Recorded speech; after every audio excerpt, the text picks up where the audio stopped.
Alhamdulillahi Rabbil Alameen. Wa sallallahu wa sallam wa baraka ala nabina Muhammadin wa ala alihi wa sahbihi ajmain. Assalamu alaikum wa rahmatullahi wa barakatuh. And good morning, Instagram fam, friends and followers of as-Saafiy. And welcome to another episode of Revert Reflections. Yesterday we began talking about the Islamic perspective on parenting, raising children, and more specifically, the obligation to raise them Islamically. Today, brothers and sisters, we discuss the reality of Islamic parenting in these difficult times and in this hostile environment. Hostile to Islam, hostile to Muslims, hostile to everything religious. Understanding this reality is critical, because if we are unaware of the perils and pitfalls, we are bound to fall victim to them. If we are, as we try to parent our kids in this hostile environment, in these difficult times, if we're not aware of the reality, what it means to be a parent and what's going on around us and how that's impacting our ability to parent, if we aren't understanding this reality, then we won't be aware of the pitfalls and the perils that we face in this process. And if we're not aware of the perils and pitfalls that we face, we're bound to fall into them. A poet once wrote, عرفت الشر لا للشر ولكن لتواقيه ومن لم يعرف الشر وقع فيه. He said, I learned about evil, not for evil's sake, not for the sake of evil, but rather to avoid it. And he who does not know evil, does not know the evil that he potentially will face, is bound to fall into it, bound to fall victim to it. So knowing this reality is critically important, brothers and sisters. And if we're not aware of this reality, the perils and pitfalls that we face that we're oblivious to, we're going to fall into them. And the damage done to our kids, to their religion, and to our relationship with them may not be easily overcome. We may do damage that's irreparable. Know, brothers and sisters, that children and adolescents are a lot like clay in the hands of their parents. And we saw this yesterday. We saw that the Prophet ﷺ, he said that the parents he said that the parents of a child are the ones who make him a Jew, a Christian, or a Magian. They make him, they form him, they shape him, either through their inaction or their erroneous actions in this regard, in their parenting. We also quoted a scholar from the medieval period who described a child as he said, ساذجة خالية من كل نقش وصورة وهو قابل لكل ما نقش ومائل إلى كل ما يمال به إليه. He said that a child is free of every image, likeness, or inscription. Instead of clay, he used the likeness of what? A piece of board that you're going to what? You're going to inscribe on. A slate that you're going to what? You're going to make an inscription on. Clean slate, he said. Clay, clean slate, stone, bare piece of wood. You get the point. You're shaping it, you're molding it, you're making it what? Into something. You're making something into something else, something raw into something what? Something hopefully beautiful.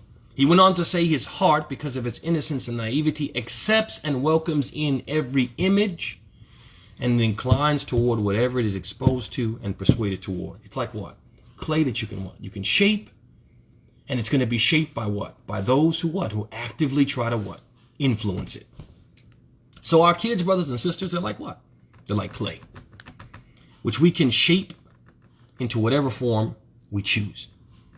But we have to actively shape them, or they will remain unformed, unprepared to face the environment that they're going to go into, because we haven't prepared them. They're unformed due to our inaction. Or they may be shaped in a way that we do not like by their environment. And the problem that we face in this setting, in this hostile environment, hostile to Islam, hostile to Muslims, hostile to anything religious, anything traditional, Everything has to be new. We have to every decade, every few years, whatever people were doing and has been known for, throughout the centuries to be the right thing, now we have to say it's what? It's the wrong thing. We have to say the opposite. We've been saying for centuries that there are two genders, two sexes, and now that's wrong now, according to them. And it's unacceptable to say anything else, even though science doesn't support what they say. Al-Muhim, don't want to digress too far, but the point is that the problem that we face in our setting is that there are so many hands attempting to mold our children. Public schools, media, peers and friends, society and social norms, meddling relatives, rebellious siblings, and the list goes on and on. All of these are examples of people and entities and institutions which are trying to what? To mold the clay that is our children and pull them in a direction other than the direction that we want to push them in. With all of these hands in the mix, we often find ourselves competing with others to mold our kids. And it feels like a losing battle. Many parents in this society, in this environment, in this day and age, they feel like parenting children is a losing battle. They're exhausted. They are exhausted. They are emotionally, mentally, physically, spiritually exhausted. And you can see the exhaustion. And you can see that many of them, it has caused many of them to give up and simply come along for the ride. You just don't see them digging in and doing what they have to do. You just see them kind of what? Just kind of going with the flow. They just don't have the energy to fight the current, to swim upstream. What we have to do, though, brothers and sisters, based upon what we talked about yesterday, the duty that we owe to Allah, the obligation we owe to our kids, we have to, one, not give up, never give up. Dig our heels in, put our heads down and barrel forward. We have to keep trying. Two, we have to minimize to the best of our ability the hands that attempt to shape our children in a way which contradicts what we want them to be like, what we want them to look like, what we want to behave like, what we want them to what? To believe like. We also have to seek the help of other molders who share our mindset and outlook on faith and parenting. We need help. It used to be said back in the day, it takes a village, and there's some truth to that. It's difficult in this day and age to parent by yourself. You need help. You need help. It takes both mother and father working together in tandem, and even the two of them are not enough. They need help from Islamic schools, good Islamic schools.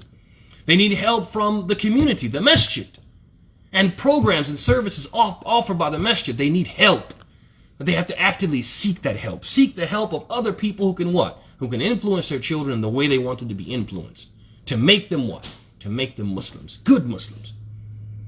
Why don't we do that? Why aren't more parents doing that? Why are we throwing up our hands and waving the white flag and just giving up? We'll answer these questions, inshallah ta'ala. We'll strive to answer these questions in our next episode, inshallah ta'ala. Until then, brothers and sisters, we ask Allah subhanahu wa ta'ala as always to bless your houses, to bless your spouses, to bless your children, to bless your sources of livelihood and income, to bless you and make you blessed wherever you may be. We ask Allah subhanahu wa ta'ala to shower you with His blessings, to surround you with His protection. هذا وصلى الله وسلم وبارك على نبينا محمد وعلى آله وصحبه أجمعين. السلام عليكم ورحمة الله وبركاته.